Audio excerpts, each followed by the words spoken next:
Un dernier point en fait sur cette, carte, on va dire, des empires, mondiaux. Alors, désolée, je fais encore une autre vidéo, mais parce qu'il me semblait bien que je l'avais intégrée, à une que j'ai dû effacer parce qu'elle a été tronquée, par un petit problème technique.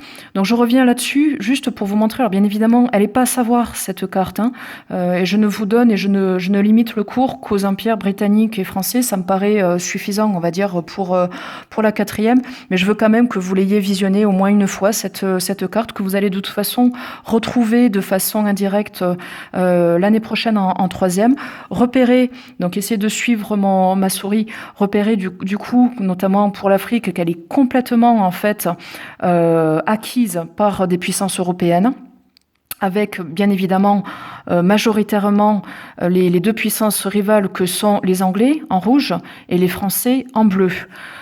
Donc toutes ces zones, hein, sont encore une fois délimitées, et les frontières datent de ce partage littéral de l'Afrique.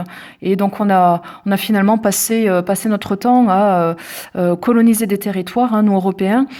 En Amérique du Sud, en Amérique centrale, les zones sont en blanc. Il n'en est pas question dans cette carte, mais parce que tout simplement, vous le savez, tout ça a été déjà en fait colonisé au XVIe siècle, notamment par l'Espagne et par le Portugal, qui étaient les puissances, on va dire, prédominantes de l'époque. Donc il y a un turnover là aussi des puissances, mais en tout cas, l'Europe s'est vraiment partagée finalement une grande partie du monde à son compte. Alors si vous regardez, alors les États-Unis sont bien évidemment une ancienne puissance anglaise, hein, vous le savez, même si elle est indépendante depuis, ils sont indépendants depuis 1776.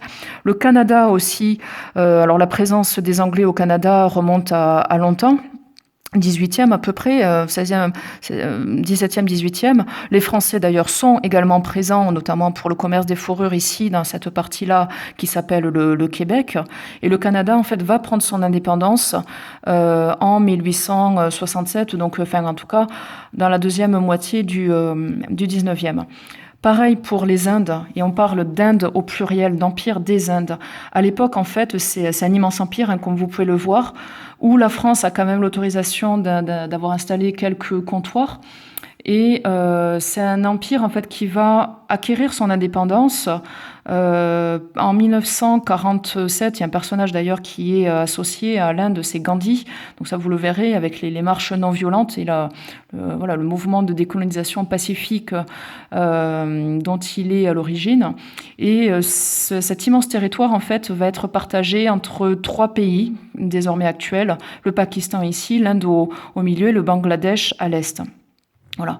On retrouve donc une autre présence européenne ici, plutôt briguée par les Indes, par les Pays-Bas, donc les Indes néerlandaises. Là aussi, présence ancienne, hein, qui date de l'époque moderne, puisque tout ceci en fait était des territoires avec des comptoirs et des points de chute pour les bateaux, pour le commerce.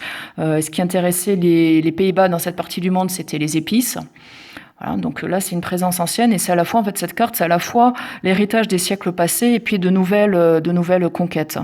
Voilà. Et donc, repérer encore une fois la superficie des territoires concernés par la colonisation, c'est quand même énorme. Et donc, tous ces territoires-là vont devenir indépendants. Alors, sur des chronologies très différentes. Donc là, je peux difficilement faire quelque chose de général. Mais globalement, ça va démarrer au début du XXe pour les plus chanceux. Et puis, ça va surtout, en fait, s'enchaîner avec la fin de la Seconde Guerre mondiale, puisque les puissances européennes seront sorties quand même assez délabrées de cette guerre qui aurait été coûteuse, qui aurait été ruineuse et qui aura aussi été négative en termes d'image. Donc tout ça, encore une fois, c'est le programme de troisième. Je vais m'arrêter là, mais je voulais quand même vous montrer un petit peu ce que donne, on va dire, l'ensemble de ces empires européens. Voilà.